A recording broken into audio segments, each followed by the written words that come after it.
Hello, and welcome back to Mortals and Portals, a Pathfinder real play podcast.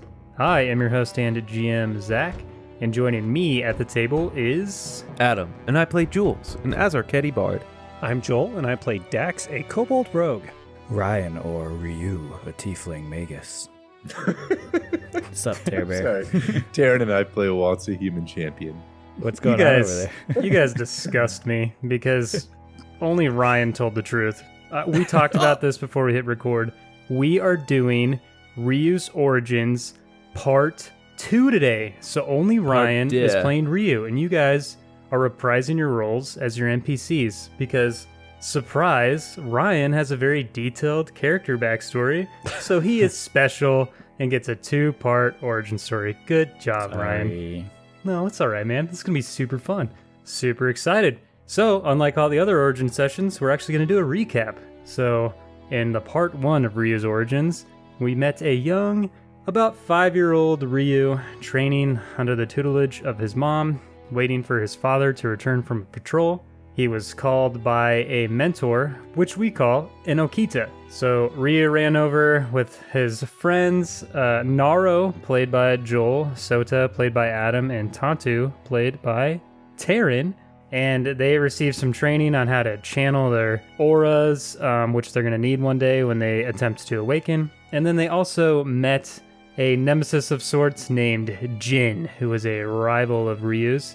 And they learned they were going to play a game called Shukara, where the young Erikai, known as Wakai, are supposed to channel their auras to knock their opponent off of a platform. The last one standing is the winner. Jin made short work of every other Wakai, and Ryu was the only remaining challenger. He faced off with him. They had a heated battle, but of course, Ryu won. Great job, Ryu.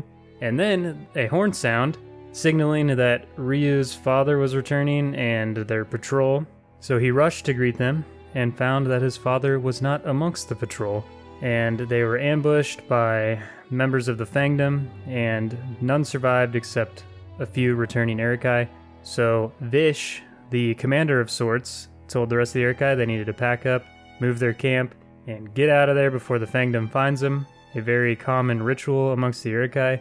So everyone turned to their work, didn't pause to mourn, but Ryu was of course concerned about his father. So as the Erikai moved to their new camp, he found an opportunity to sneak away, go to the scene of the battle, where he found his father buried under a mound of bodies, goblinoids, hobgoblins, orcs, and he retrieved his father's sword, but he was confronted by more Fangdom soldiers that came to investigate the scene.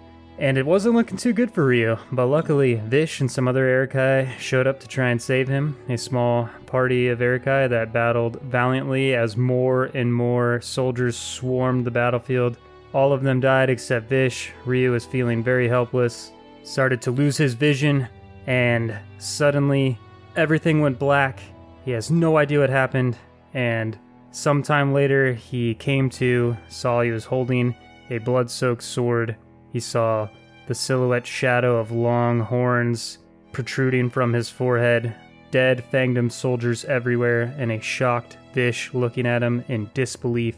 And that is where we ended our session.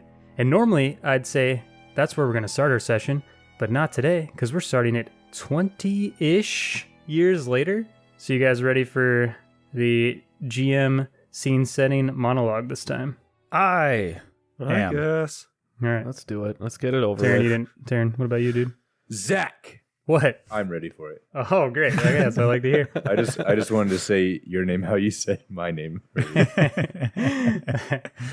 We begin. He's crying. Oh, he's laughing. Can I do the monologue?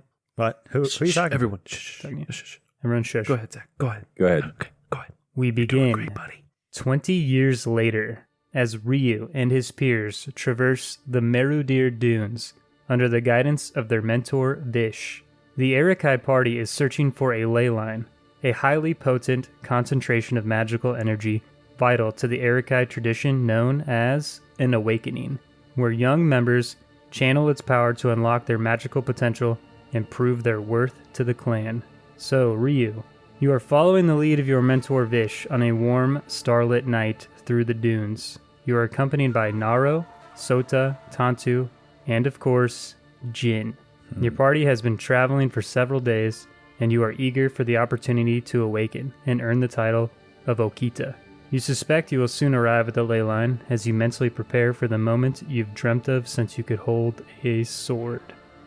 Can I get any sort of sense of how close we are to our final destination for this ley line?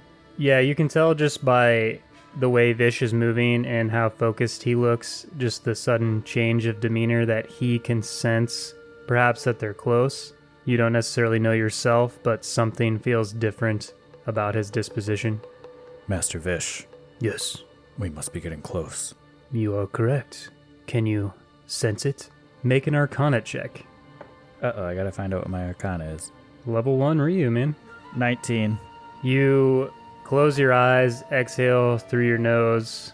You know that you should be able to sense something based on Vish's words, trying to drown out all the noise. This is still a new concept to you. You've never been in the presence of a ley line, but any Okita you've talked to has told you it's unmistakable, the energy it gives off. So you're just hoping that something reaches out to you, and after a short time searching, you feel almost this pull reach out to you, this immense energy.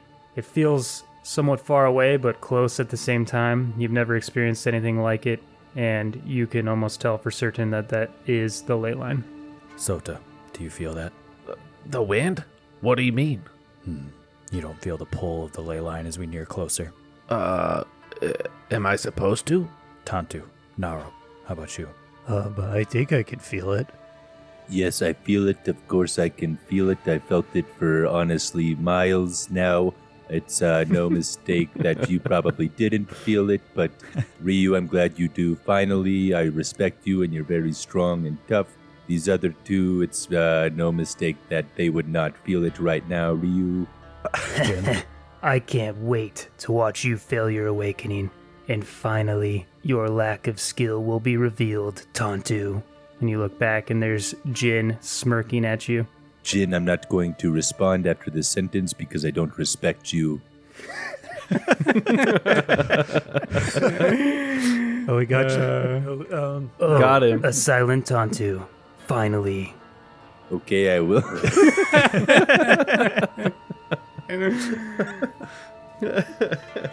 He perks up.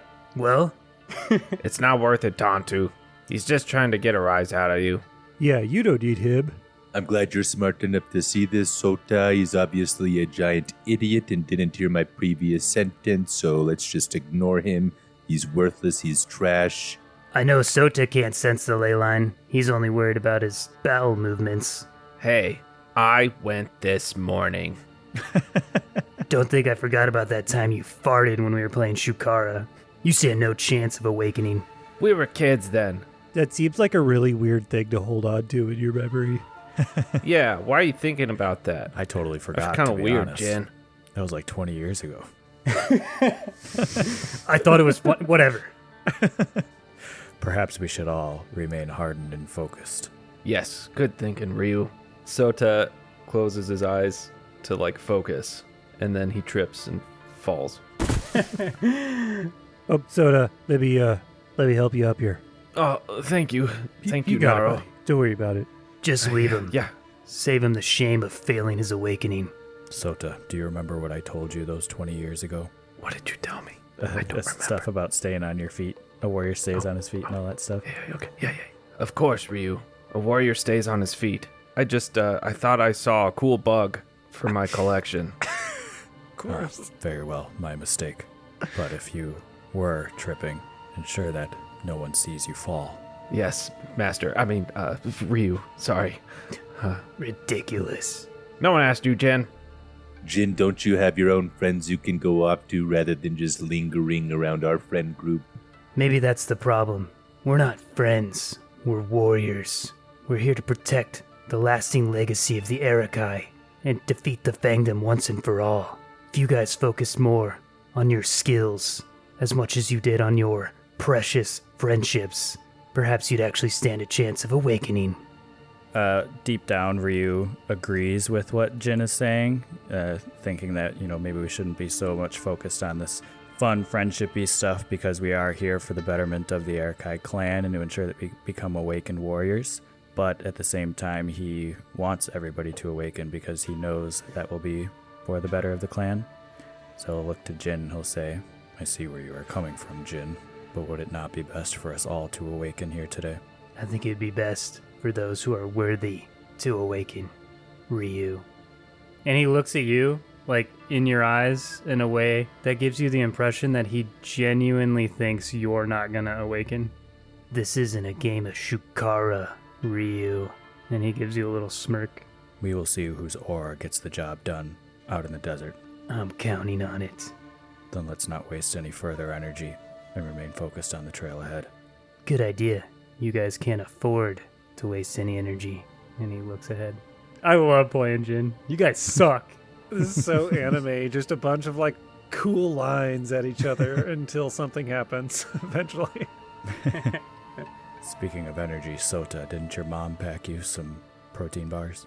Oh, you're right. How could I have forgotten? You guys want one? I'm fine, but maybe you can take mine. Yes, I would actually love one of those protein bars from your mother. They are delicious. Yeah, they're the best. Here. Yeah, Here you sure. go. Maybe. How about you, Naro? And just like that, protein bars are canon. Well done. A moment, comrades. I must speak with Vish.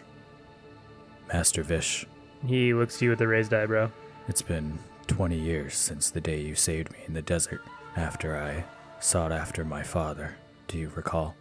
Of course I recall, Ryu. It is why I ensured you are under my tutelage. The training you provided for me was more than I could ask for. I hope to make you proud today. That day, though, I recall it as well, but not all the events, and I would call those events extraordinary, at the very least. And we haven't spoken about it since, but I've been wondering for a long time now, and as I reach closer and closer to my awakening, I've become more and more curious. That is understandable, Ryu. And I would agree, they were extraordinary events indeed. In fact, it wasn't I who saved you in the desert that day, but you saved me. What you did shouldn't be possible. Listen, I will tell you more about what happened that day, should you awaken. If you do not, I'm afraid none of it matters. Do you understand? Ryu's face was growing more and more pensive at listening to Master Vish. Of course, Master. Now, clear your mind. Focus. This will be the hardest thing you've ever done. Yes, Master. And I bow back. Well, I bow, and then I take a step back. So, the party walks for perhaps another hour or so. Even those of you that couldn't sense the ley line before can certainly sense it now. Almost as if it's reaching out to you more than you trying to find it. It's filling your chest with this energy, excitement, power, and you're just all latching onto it in this direction, know exactly where to go. And as you crest one of the dunes, you clearly see in the sky a ribbon of glowing green, blue, purple lights tracing through the sky with dazzling skyward lights that trace down to the horizon, and it's emanating a green, blue, purplish glow across the sand and contrasting brilliantly against the night sky filled with stars and nebulas in the distance and the many moons of Desolus. It is perhaps the most breathtaking sight you've ever seen. Oh my gosh, do you guys see that? How could we not? It's beautiful.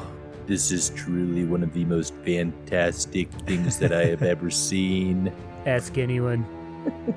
Everybody knows, ask anybody, all of the Arakai, they know that this is the most fantastic thing that I have ever seen. I wish Mother was here to see this. Well, just awaken, and then you can tell her all about it. I'm sure your brothers would be proud that you made it this far. How do you still have a cold? Shut up, Jin. It's a chronic thing. you, Naro. Man, I don't know what to tell you. He has a deviated septum. What does that mean? Thank you, Naro. Your words mean a lot. Yeah, you got this. Yeah, I do got this. We all do. Ryu will just be so focused on this ley line right now and nearing closer and closer to, once again, everything that he's been striving for and dreaming of. He's kind of even probably tuning out his comrades right now. Jin, in a similar fashion, is fixated on the ley line. You see the lights just dancing across his face. He looks utterly excited, determined, very focused. I look over to Jin. He slowly looks at you, almost like you could feel like you were looking at him, and he gives you a smirk. And again, Bow, bow, bow, bow. Don't know if we can say the words or not. I think that was bad enough. You're right. that- Agreed. Make sure you sync up our harmonies, Joel. yeah, for sure. Absolutely. You got it. He gives you a smirk that you can clearly tell is him saying, "This is it, Ryu. This is where you fail." I'll just maintain my pensive look and then look back to the ley line.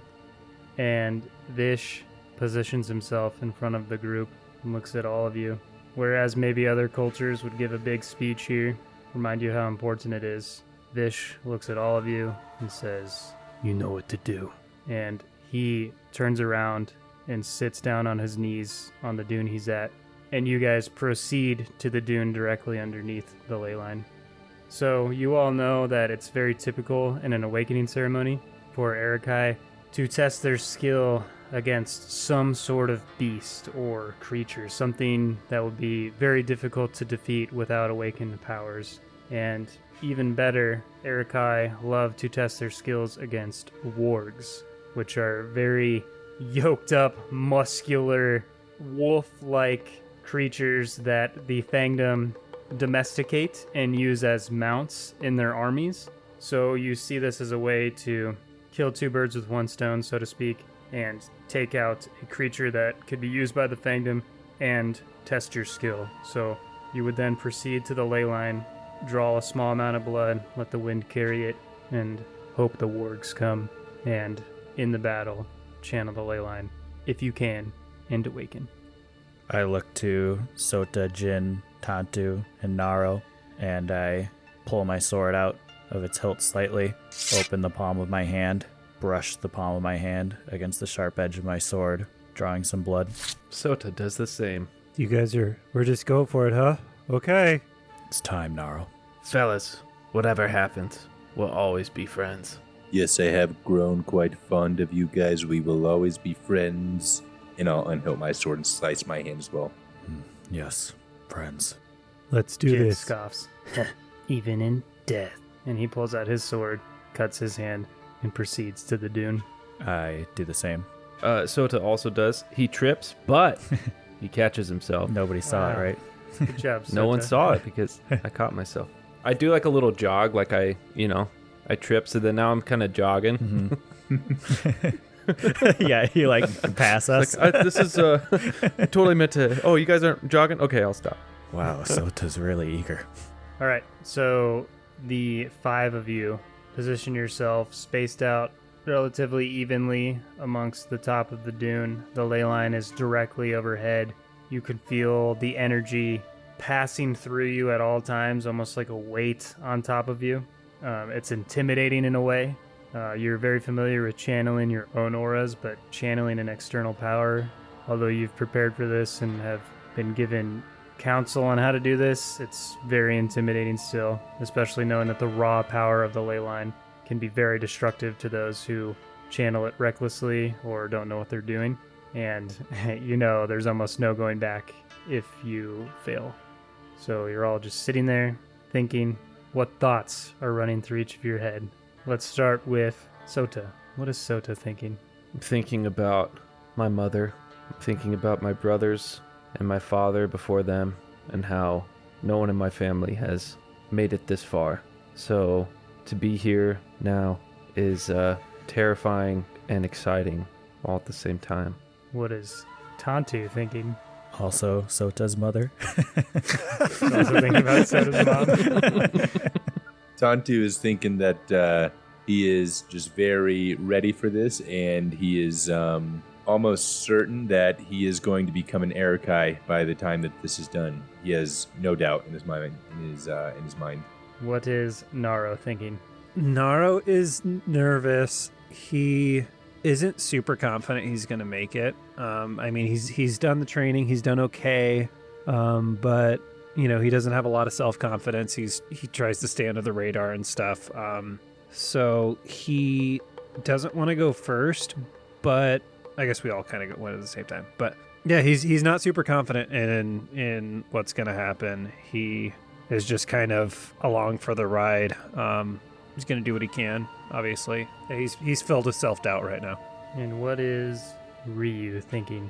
We don't care about what Ryu thinks. Yeah, can pass. What Can is I it, like pass? his episode or something? This is Tontu's origin. Nobody tell Taryn this isn't Tante's origin. I'm just thinking that there's just no room for any doubt or worry or anything. Ryu has thought to himself that he is going to awaken no matter what. It's really never been a question in my mind. I've always been the best out of our Wakai alongside Jin, so he's just extremely focused and ready to complete his mission. And for once, Jin is not pestering any of you. You can tell he is clearly only concerned about himself. And with that, you guys see the glowing eyes of the wargs, the moonlight dancing off of their pupils, giving a creepy yellowish flare coming over the dune. You see one pair of eyes, another pair, third pair, fourth pair. Before you know it, there's perhaps 10 wargs, shoulder to shoulder, gradually fanning out as they approach the dune you rest upon. As they separate, they start to snarl and yip, almost like a hyena growls. They perhaps bite at one another for positioning, fan out completely, and then start sprinting up the dune towards you. Can everybody roll me initiative? I would love to. What kind? We'll do Arcana, since we're trying to work on drawing magic here. 19. I've only rolled 19s today. Excellent. 9. 3. 8. Ryu, you get to act first. What do you do? I, knowing that this is an independent awakening and knowing that we each individually need to prove ourselves, won't say anything to my comrades, though I do hope they awaken. I just know that it is up to me to get what I need to done, and I'm going to take a step towards these wargs, and I'm going to start blasting my aura around me, maybe trying to intimidate these wargs a little bit with my aura, and then cast magical weapon so that I now have my aura around my Odachi. So sand starts to churn around you, making a tornado of sorts that rises around, and then you burst it out and expand the diameter of it and let some of the sand fall in intimidating fashion. Grab your blade, draw it, and channel magical energy through it as a clearish white aura paints across your blade.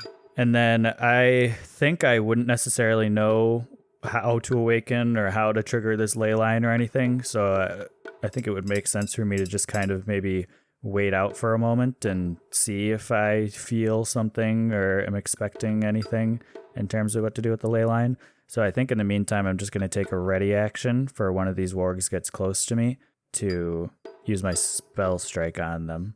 Ryu, next to you, you see Jin step into your peripheral. He unsheaths his sword, gives it a spin, and you see a big aura burst out. He doesn't make a tornado like you, just a explosive burst that sends a puff of sand flying outward, and then he hunches down in a battle stance. Tantu, you're up, buddy.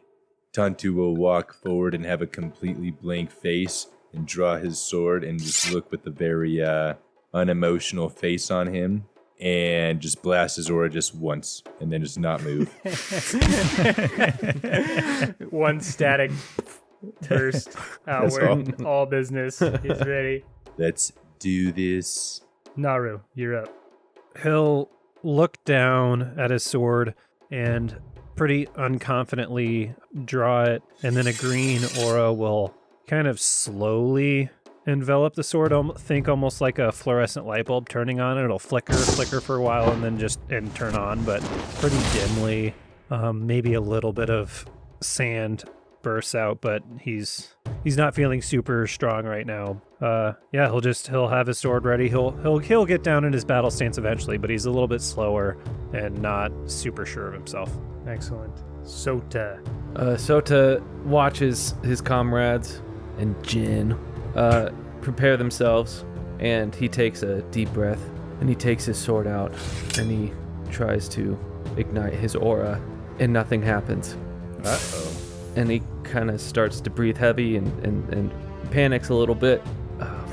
Focus. You can hear wargs snarling in the distance. You're counting more than you expected. All the stories you've heard of awakenings, most of them did not include this many wargs swarming. So he's struggling a little bit, and he's trying to get his aura going. Happens to all of us, right? All right. Ryu, the most prominent looking warg, perhaps the alpha of the group, separated itself from the others and is barreling towards you, and it leaps through the air towards you, triggering your ready action. Would you like to spell strike it? Yes, I blast my aura even harder as it gets closer, preparing to attack. Darn it. 13. It leaps through the air. You go to slash upwards, unleashing your spell, which sends ripples through the air meant to slice the warg. And almost as if it knew you could do that, it twists and contorts its body in the air and dodges it and lands on the other side of your shoulder and slides through the sand and snarls viciously at you, which will bring us to that warg that is going to lash out at you. Does a 24 hit you? Holy cow, no.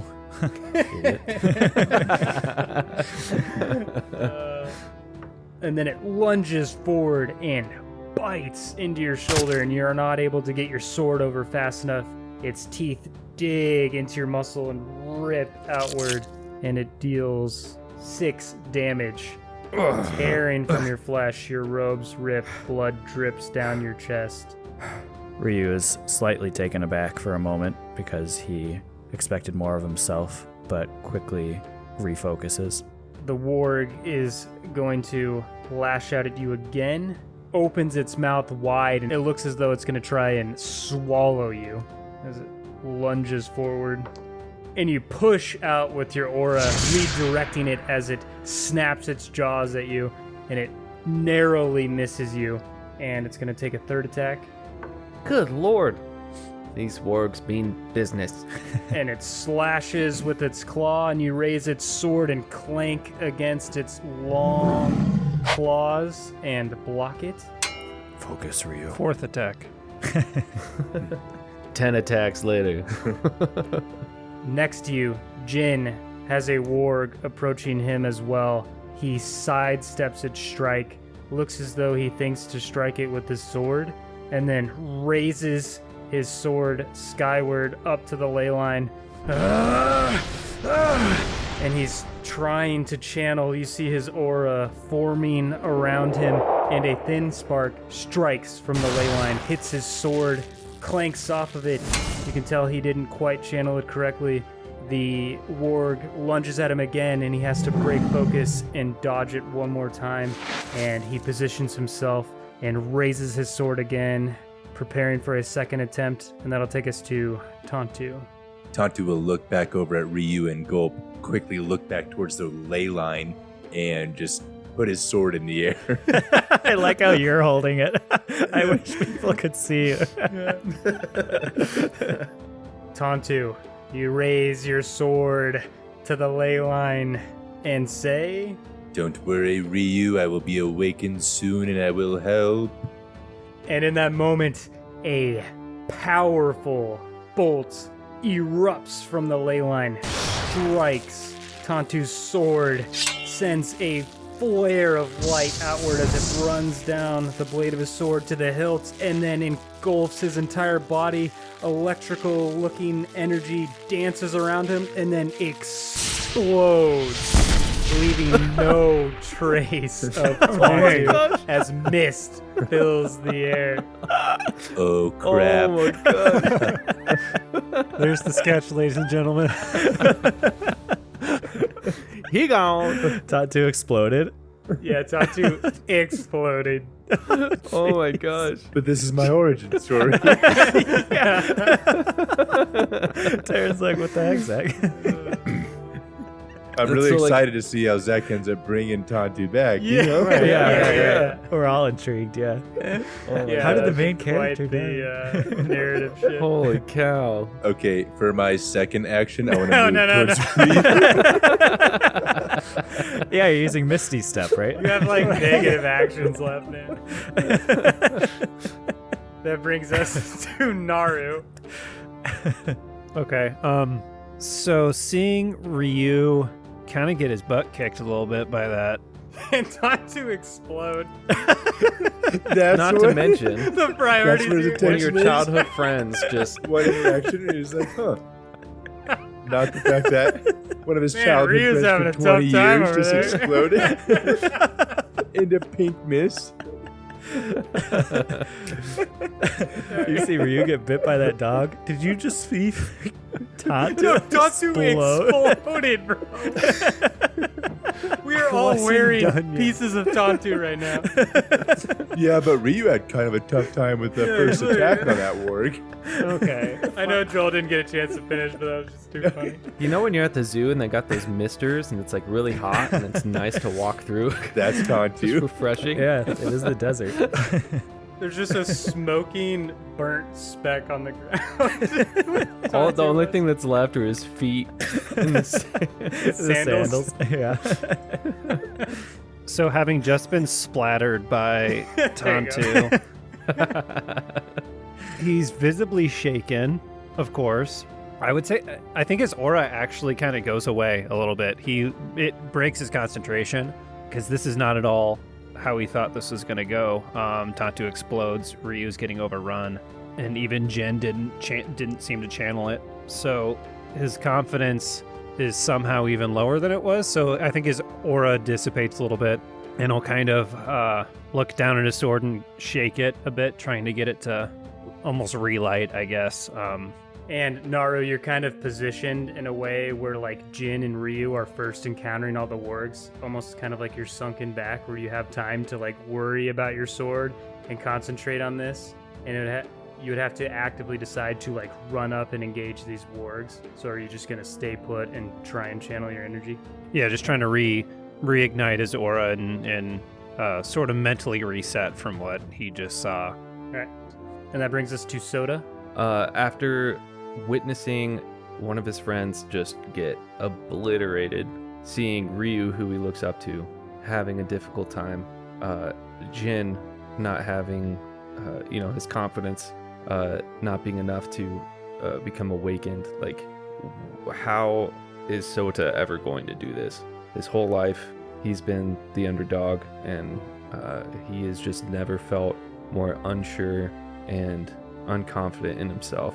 And he's like, his vision's literally like darkening, and he's just kind of sinking into himself and starting to have a bit of a panic attack. Just some very negative thoughts and self-talk going on in his head. And that'll bring us to Ryu. So Ryu, a second warg comes up to you, and it is also going to lash out at you. So you have one behind you and one in front of you. They're flanking you. So the first one will lash out, miss. So you dodge its swipe as you're focusing on the original one that attacked you. It'll reach out again, miss. So you roll out of the way and attack a third time. Does a 21 hit you? Wow, he actually hit you on his third attack. With the Wow, minus agility yeah, with the thing. minus 10. So you almost gave up on that one, thinking that it wasn't going to lurch out again, but it does, and it bites downward at your leg and rips from your shin and deals 4 damage. Ouch. And that'll bring us to you, Ryu. What do you do? I'll shake off that initial bite from that larger warg from my arm as well as my shin, try to refocus myself and think that things are getting a little bit dire here, and that if I'm going to awaken, it needs to happen now. So first, I think I'm going to try to give myself a little bit of space, blast out my aura, and cast Gale Blast. All right. So I'll roll their saves. Fortitude save. They all failed, and one of them nat 1. So you feel very desperate. Hold your sword firmly. Think of all of your training, leaning on it in this intense moment, and burst your aura outward. One of the wargs flies perhaps 20 feet and then starts rolling back down the dune, and then the other one is thrown away from you, giving you the space. You even see Jin shift his eyes in that moment, impressed by the aura that just erupted from you, and then he quickly focuses back on his fight. Back off! And then I will just follow the steps of my comrades, look up towards the ley line, raise my sword, attempt to channel it. Roll an Arcana check. Oh, crap. 9. You raise your sword upwards. You start to feel it wobble, almost like the ley line is attracting it like a magnet. It's flaring back and forth. You have to tighten your grip to hold it in place. A little spark shoots out and hits your sword and then quickly evaporates. You can tell you didn't quite channel it. Harder than I thought. And that'll bring us to Jin. After dodging the warg attack and a second, third warg coming up, Jin exhales, looks far too calm for the situation he's in, takes a long breath, and then raises his sword confidently up to the ley line. And a thick bolt erupts from the ley line, connects with the sword. He maintains the connection. It's glaringly bright for all of you. You even see the wargs shy away from the brilliance of this light. You see the energy move down his arm into his body and start swirling around him in this red aura. And a burst of energy shoots out, sending ripples through the sand. And then he looks back, his eyes glowing a bright red, and he smirks. And he swings his sword downward across the sand and then upwards to the sky, and it sends a streak of fire down the sand that splits 3 wargs in half, leaving their bodies smoldering. And he spins his sword and slides it into his sheath as the fire goes out, and he exhales and drops to a knee, knowing he has awakened. And that'll bring us to... I was gonna say Tantu. Rip. But I do have something that happens in place of my turn. Over the horizon, Honk and PEMDAS. PEMDAS walks up to the remains of Tantu and picks up the toupee and places it on his head. Honk raises up his sword to the lake. Gosh dang it. Sorry. Love it. Fan favorite. See, folks, it's all connected. Yeah. Full circle. You think we're just making stuff up here? And that'll bring us to Naro. You are now being swarmed by wargs. There is 7 remaining. You can see Jin has taken a knee, only there to defend himself if he must, and the rest of you must awaken on your own. What do you do? Yeah, seeing Jin just obliterate a bunch of them, although they are not friends, that sort of instills some confidence in Naro. So he will say, all right, let's do this. And he'll raise his sword up in the sky and attempt to channel the ley line. You raise your sword up to the sky, trying to do what you saw Jin do, not Tantu. And thinking of Tantu almost puts like a doubt in you where you almost don't even want to try and channel it. And that overshadows your attempt, and nothing happens. And you hear the fast approaching sounds of wargs closing in on you. And you turn around, and 3 wargs swarm you and start ripping you to shreds. Mangled parts flying all over the dune. Gross. Shredding into Naro, who was unable to channel the ley line. Ugh, These so are like sad. Final Destination level deaths. And that brings us to Sota. So you just have seen Tantu get turned to goo. Naro has been ripped to shreds. Jin is the only one who's awakened, and Ryu is locked in battle with multiple wargs. So he's having all these negative thoughts, being swarmed by wargs, but then he thinks of his mother, and that calms him. And then he thinks of the words that Ryu told him, that a warrior always stands on his feet. And in that moment, he feels his energy just spark, and his sword starts to glow, and his hair starts to move a little bit, and he just calmly takes his sword out, and he slowly raises it up towards the sky. A brilliant jolt of lightning strikes down from the ley line, meets Sota's sword. He channels it. You see the energy flowing down his body, an aura bursting outward. Even Jin turns his head. I can't believe it. And a brilliant fiery aura erupts around Sota. Oh. I was once a Wukai. Now I have awakened. With my Kenoshi, I will rain justice down on you. And then he jolts forward towards one of the wargs, but he's not used to this like amount of energy that probably gives him like a little more pep in his step and a little speed. And he trips and rolls like somersaults right into the side of a warg. You look up, you see 4 wargs looking down at you, their drool dripping down on your face, and then they tear into Sota.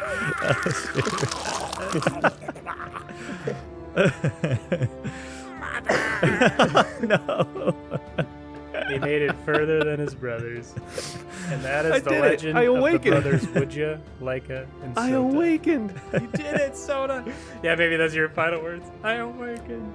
I did it. Mother.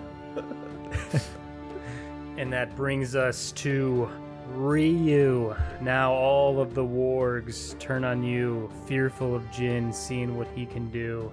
You look, see a smoldering pile of ash where Tantu once stood, fragments of Naro, fragments of Soda scattered across the dune. You know you need to do something drastic. What do you do? I'm doing my best to ignore the death of my comrades around me because this is literally life or death situation, and I think the only thing I can do is again attempt to awaken on my own here. So I'll do the same, think to myself, no, Ryu, no. And I'll raise my sword up towards the heavens once again, channel this ley line, blast my aura as hard as I can, see what happens. Roll me an Arcana check. I nat one. No, you didn't. Very fitting. You raise your sword to the sky. The entire ley line pulses in a way you did not see happen to anyone else. Its brightness is emanating across the dune. Even the wargs retract in fear. Jin looks up in confusion. You hold your sword outwards, you feel it trembling back and forth, you grip it as tightly as you can to steady it. The entire ley line turns a brilliant white from its original green, blues, and purples, and sucks inward, forming a ball, and then shoots all of the energy into your sword and erupts with a brilliant white light. And you see nothing as your vision fades to black. Ryu, your skin is burning. You can vaguely see light as if your eyes are closed. You feel aches and pains all over your body. Your lips feel dry. You're thirsty. You reach outward and feel sand all around you, and you hear, you survived after all. I look around at who that is. You do. Spoiler alert. Ryu, you felt like your eyes were closed and you were looking through your eyelids. That's the way you were perceiving this light. You can now tell there's a hot sun beating down on you, and you're trying to open your eyes, but nothing is changing, and you feel yourself blinking. You can tell that your eyes are in fact open, and you hear, "Fish was right. Put that scarring around your eyes. Makes sense." Jin, Yes? am I dead? Please tell me I at least didn't explode like Tantu did. Far worse. At least he won't have to live with the shame of failing his awakening. Where are the wargs? Looks like the ley line took care of him, in the same explosion that rendered you blind. You, Jin, were the only one of us to awaken. Just like I said. Or should I say the only one to awaken and survive? And I think back to Sota. Is that what you call that? Tripping over your own feet. I guess you can awaken without being worthy after all. I feel to my hip, trying to locate my sword. Looking for this, and you hear the sound of a blade scraping across the sand and then resting against a hand. You can tell Jin is holding it. Jin, hand me my sword. As you begin to focus now, knowing you don't have your sword sparks a new intensity within you. You're starting to get your bearings, and you realize as you focus towards the sound of Jin's voice, you can sense his presence in a way you've never been able to before. You can tell he's there. It's kind of like you can see him, but it's more of a feeling rather than an observation visually. I look to his aura and say, Hand it over. and I put my hand out. You can hear him kind of tapping it against his hand and says, "Fair enough. I have no use for it. I have a Kenoshi now." And as you know, when an Erikai awakens and their blade channels the energy of a ley line, the metal within it transforms and becomes a Kenoshi. And you hear him toss it, and it lands softly in the sand next to you. I grab it and go to put it back in my sheath. The second you touch the hilt, you feel emotions flood through your body. They feel foreign, like they're not your own, but they're very intense, and you feel a mixture of panic, rage, and remorse in this intense concoction of emotions. As I was doing that, I was going to attempt to stand, but as those emotions overcome me, I stumble for a moment and wince a bit and fall to the ground again. Pathetic. It's a good thing Vish isn't here to see what happened to his prized pupil. Why are you calling him that? You know him to be our master. I know you can't relate, but I'm an Okita now. Ryu. It doesn't change the amount of respect we have for Master Vish. I've surpassed Vish. Trust me when I say that. I'll make you eat those words. Ugh. And I go to get up again, but collapse. Sure you will. A blind Wakai. I'm trembling. Surely you know what happens now, Ryu. Where's Master Vish? He's gone. I just think to myself how disappointed I am in myself right now and wondering what Master Vish must be thinking.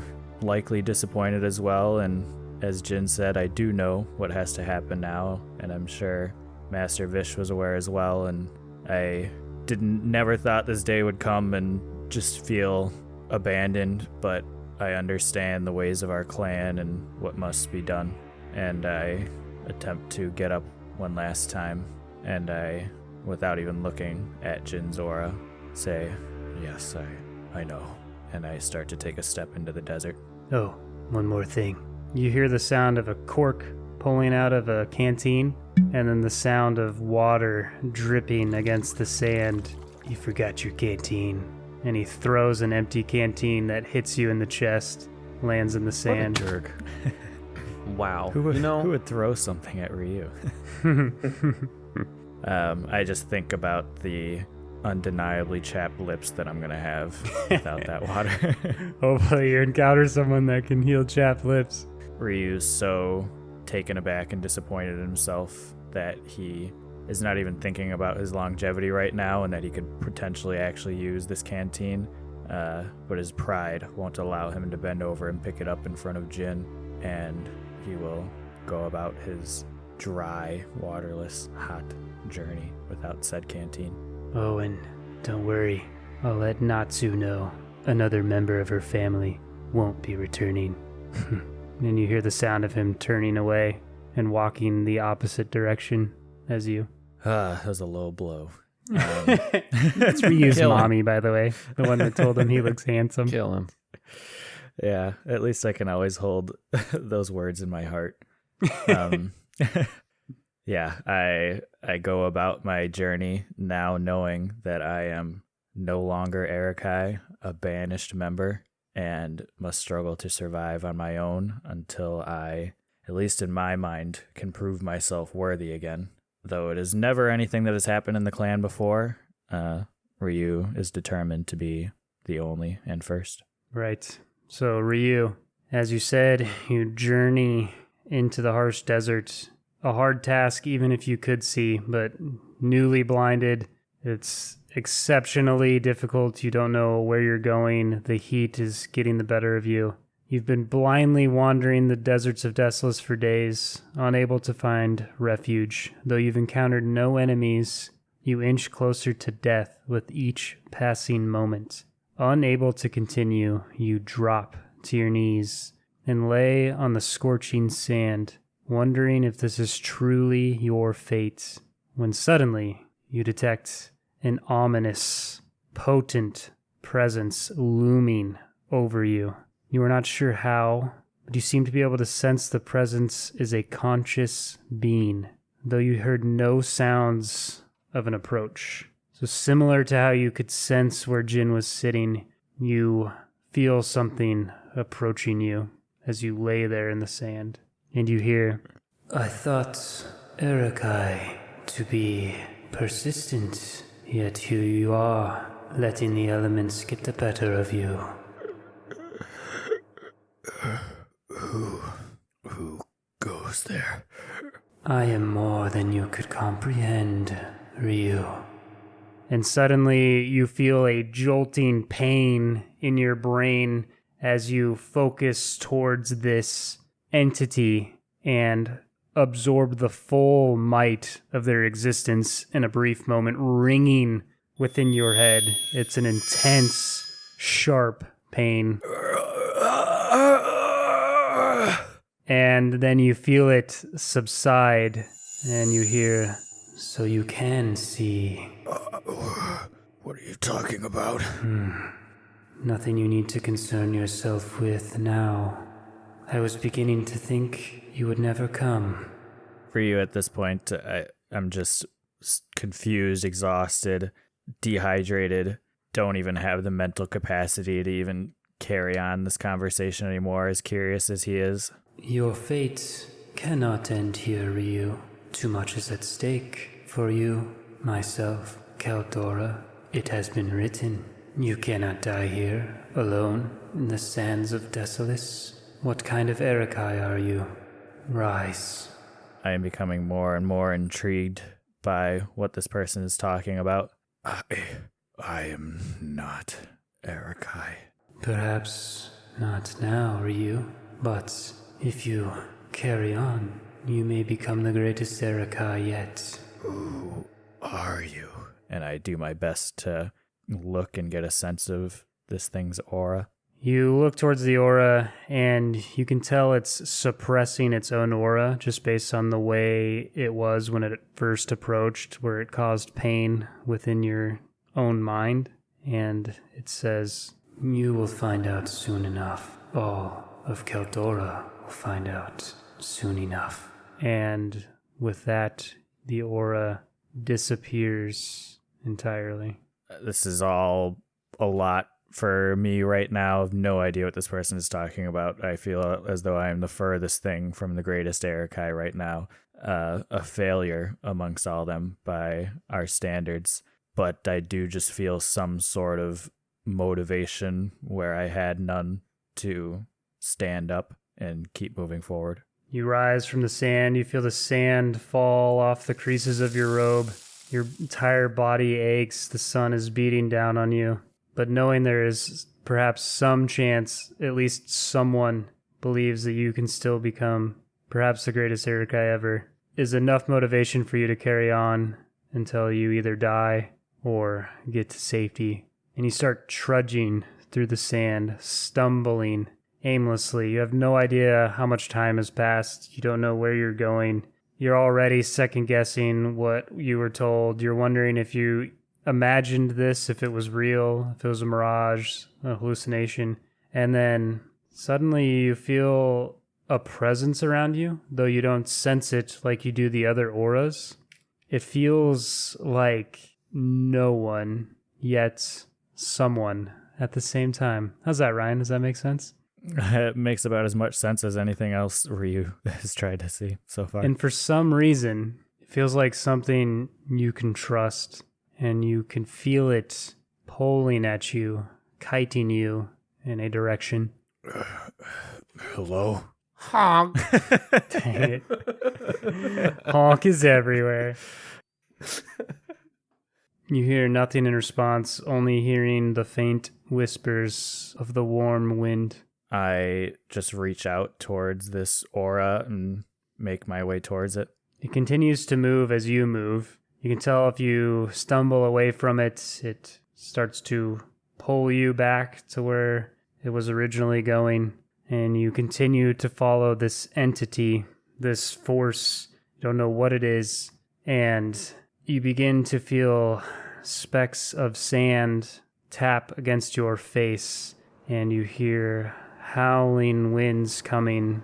It's the unmistakable sign of a sandstorm coming over the dunes and rushing towards you very quickly, engulfing you, disorienting you even further. You cannot see.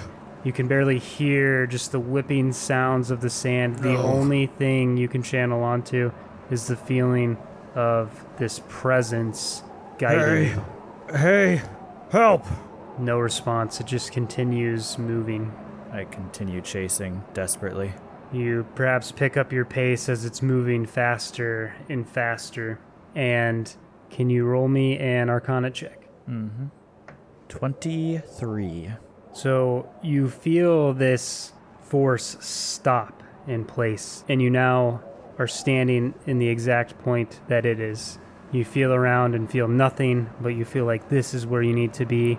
And then you feel a sudden pulse of a relatively faint trace of magical energy directly beneath your feet. You stomp downward, trying to get a feel for where you're at, and you realize you're standing on a stone surface. And you can feel its energy subtly and slowly increasing as the wind and sand whips around you. I spin around, trying to find where this aura went, get a sense of what's around me. And you hear, "Oi!" yelling through the sand. "Who's on that node? Who goes there?" By the voice at least, I'm guessing this is a goblin, and I think I'm in some deep doo-doo right now. Hold your ground. Who is that? And you hear the sound of a club-like weapon beating against the hand of this approaching figure. Don't come any closer. This is your last warning. Wait, it's a bloody Erica. Hey, there's an Erica here. And you hear, what's going on? And you hear the sounds of a lot of chattering. Hey, come on, there's someone got on the node during the sandstorm. Come on, let's go get it. And then you hear the sounds of feet churning through the sand as it whips around you. And you can hear them coming from all points around you. And you can hear their feet step onto the stone platform with you. And you feel the energy growing greater and greater as you hear a shimmering pinging sound resonating. And the voices say, it's about to align. Get this Erikai off. With pleasure. And the footsteps grow closer to you. You can feel them closing around you. And though you do not know much about nodes, you know that anyone standing on them when they align is teleported to another planet. So your only hope of escaping is to remain on this node, and if you want to survive, nobody else can be on this node with you. Else they'll kill you when you arrive, which seems like a very high-stakes game of Shukara. I just got it. Roll initiative, Ryu. You hear the sounds of 4 different humanoids. 11. All right. So you hear the thickest sounding footsteps lumber up towards you and say, "All right, little one, let's get off this node." And they attempt to shove you. What is your fortitude DC? +6. So big, thick hands come out, and you wrap your hands around thick wrists, and you can tell this is an orc in front of you, and you throw their arms down. You feel a new sense of strength within you, knowing you only need to hold on for perhaps a few seconds. And he is going to attempt to sweep your leg and trip you. Also fails, so you hear the sound of his foot trace across the stone, and you jump over it and land back on the platform, and you hear, "Ah!" as a little goblin runs up to you and tries to shove you as well. Collides with your thigh, and all you did was brace, and it bumps off of your leg, and then you hear the sound of a dagger unsheathed, and it's going to attempt to stab you in the leg, and also miss, so you slap their hand out of the way, and that brings us to Ryu. How have we been losing to these guys? Yeah, no kidding. Because you have people like Naro and Sota and Tanti. Yeah, right. Blowing up. The Erica are actually a very weak group. Yeah, you watch your mouth, Adam. Yeah, the whole planet is actually just like toddlers fighting each other. And everyone else is just like, that Desla's place freaking sucks. Hey man, it's the rolls, bro. I think to myself about going for my sword in this situation, but know that my body is just too beaten up right now to be able to be efficient using a blade. And I do think back to the games of Shikara that we played, training and honing our aura, and know that I will be much more effective utilizing my aura abilities. And after throwing down arms and dodging things and blocking stuff with the sheer might of my thigh, I gain some new confidence. I stare into the aura of this orc in front of me, and I say, I've been beating punks like you at this game since I was a kid. and then I start to surge my aura, and then add in a cool effect there, Taryn. Don't use my voice. I'm leaving that, dude. And I blast around me with Gale Blast. And that's everyone within what range? 5 feet. Okay, so that'd be the orc and the hobgoblin. Your aura starts to surge around you, grabbing the sand within the air that's whipping around in this storm, and starts to build a tornado around you. And then you burst it outwards, and you hear, "Oh!" And then the orc and goblin are thrown backwards, and you hear the sounds of them landing in the sand, sliding through it, clearly indicating that they are no longer standing atop the node. Stay off. I think back to the training my mother had given me 20 years ago, but only an episode ago for us, about not relying so much on my sight and to trust in my training and maybe capabilities outside of one's straightforward perspective of just slashing a sword, and look down to my sword, push it out of its sheath, and intend not to use it solely for its cutting abilities, but to blast these other enemies with a thunderous strike, my focus spell. So I slash the sword out in front of me, but intend to use the push of my aura from the sword to hit these other two goblinoids. So I make a melee strike. Does a 16 hit? It does. Sweet. So now they make a fortitude save against my spell DC. This is just the one you struck, right? So, sorry, it's each creature within a 15-foot cone, so I don't know geez. if both of them fit That's in a there. they're the last two remaining ones are in that cone. Nice. So you slide your sword out of its sheath, remembering your training, channeling your power through the blade in a sweeping, thunderous strike that slices through the sand, churning in the storm, and creates a powerful burst of air that shoots in a cone from your blade, strikes the two remaining soldiers in the chest. And they brace for the impact, and you can tell you successfully landed this strike on them, but they remain fixed upon the node. And that brings us to these two remaining soldiers that run towards you. You feel one attempt to push you in the chest, trying to knock you off the node, hits you square in the chest. You stumble backwards 5 feet. You can still feel stone beneath your feet. You hear the sound of them pull out a club and swing downward at you. You raise your blade and block it. The goblin runs up, and he is going to attempt to shove you as well. You kick your leg out and knock the goblin off balance, that stumbles and then pulls out a dagger and swings viciously at you. You block that with your sword, and that brings us back to you, Ryu. What's my orientation to them right now? Am I like towards the outside of the node, or you're towards the outside of the node, so you'd have to move around them. Okay. Yeah, I want to do some kind of like finesse move, like if I can like flip over them or do something cool. Well, you can say you move, and I can definitely say you did a sick flip if that's what you want. I move. Nice. You do a very athletic flip over the goblin and roll and slide on the stone platform and position yourself behind them. They turn around. Oh, what? I place one hand out in front of me. Goodbye. And then I blast my aura one last time. Your hand reaches outwards. All of the sand around you starts to push outward from the node, creating almost an eye of the storm feel to this node that you're standing on. And then the energy sucks back in towards your hand, and then you push it outwards, and it sends a powerful burst of air that strikes the goblin in the chest, sends them flying from the node. You hear them land and slide through the stand, and you feel the energy beneath your feet start to grow more and more powerful and erupt upward in a dazzling display of energy and lights that you can even see through your blinded state.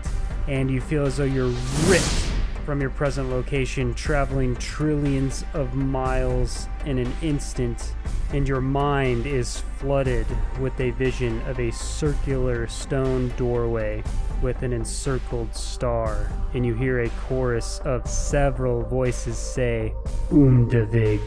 And suddenly you feel all motion energy cease, and you can tell you're no longer standing within a sandstorm. You hear the sounds of birds chirping. The cool breeze dances across your robes. You can feel a temperature you've never experienced before. You're in that feels refreshing, invigorating, and you drop to a knee, exhausted from that display of power. And although you cannot see, you can tell you are somewhere else entirely. You do not know where. You do not know if it's safe, but you know that you have at least escaped the immediate threat and perhaps live on to still one day become the greatest Irokai.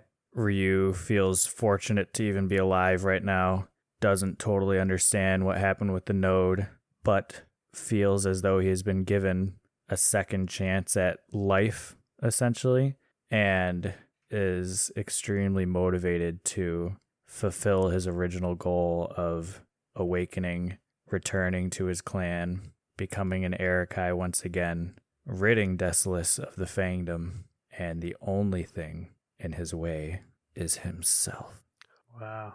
And like figuring out how to get back, eventually Sindor, and Yeah, let's give it Coffee. Yeah, coffee, yeah. So much coffee. Snow, ugh, worst enemy ever. So Ryu, you wander this wilderness for several days, perhaps. getting harder and harder for you to get a gauge on time. You're struggling to find food, water, stumbling over branches, twigs, plants, things you're not used to, doing your best, just hoping you stumble upon something. And you feel your feet rest upon what feels like a road. And you hear in the distance the sound of a wagon approaching. And you orientate yourself towards this wagon, sensing a cluster of auras. I walk out in front of this cart, place my thumb on the hilt of my sword and push it out slightly, and I say, My name is Ryu of the Arakai. I'll cause you no harm if you provide me with information.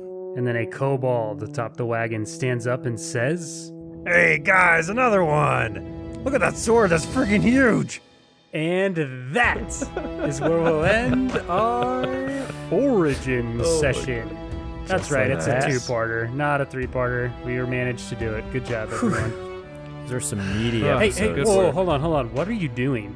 You need to shut I'm just up. talking. Because we're going to talk about This one this sec. in the downtime, which is for patrons, where we Oh, react you're to right. the most recent episode. So I don't want you guys to talk about the episode right now, okay? I know you want to. I can see it in your faces. We're gonna So do it later. good! Yeah, it was great. Hey, thanks for joining us. Thank you for listening. We really, really appreciate it. We are so grateful.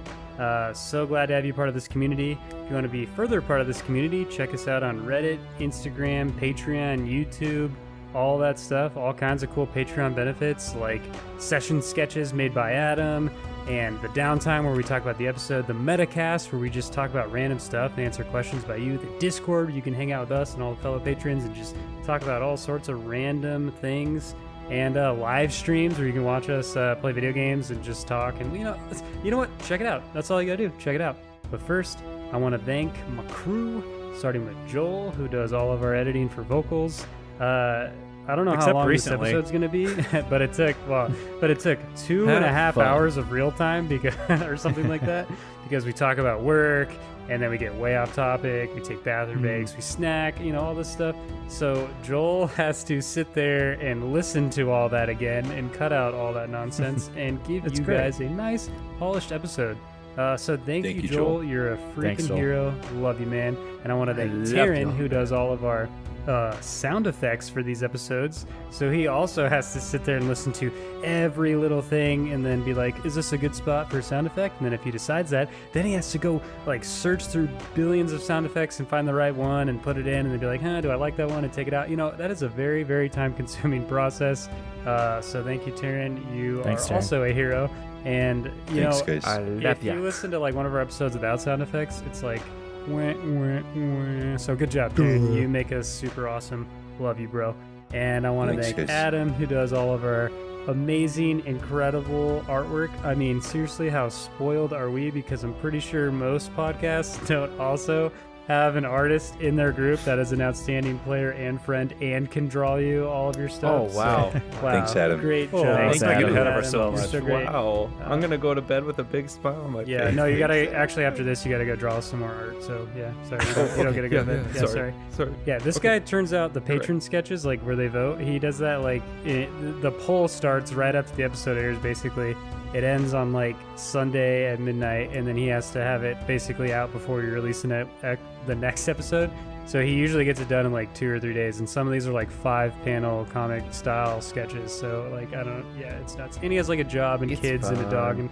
and all this crazy stuff. So yeah, good job, Adam. Thanks, Adam. And I want to Thanks, thank Adam. Ryan, who does all of our music for the episodes, which I'm sure are going to be Oh. pretty fire for the Ryu episodes, considering Ryan I'm is Ryu excited. and does all the yeah. music. And this dude has been going off lately. I'm sure you've noticed over time that there's new instruments in the mix because he's getting all these new plugins and all these new things, and is just learning a ton. And I wish I could speak more intelligently on it because I don't know anything about making music. I just know that it literally makes the episodes. There's certain episodes where because I listen to it the vocal edit, and then I'll listen to the effects edit, and then I'll hear it after the music usually, and the complete transformation the music can make is just nuts. So thank you so much, Ryan, for putting Thanks, emotion Ryan. into our episodes. Dude, you're the best. I love you guys. You You the guys are a best. great crew. You guys are awesome. Thanks, guys. And yeah, the listener, you're part of the crew too, because without you, we're just, I say it all the time, we're just a bunch of weird dudes putting in a lot of effort for no reason. Thanks, you listener. guys are you. what makes Thank this a you, podcast guys. rather than just, We love you. whatever. So, yeah, thanks everyone. And yeah, we'll see you next time, mortals.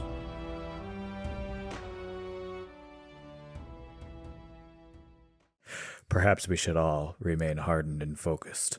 Yes, good thinking, Ryu. Took every ounce of me not to make a boner joke right there. I totally did. I realized at the instant I said it.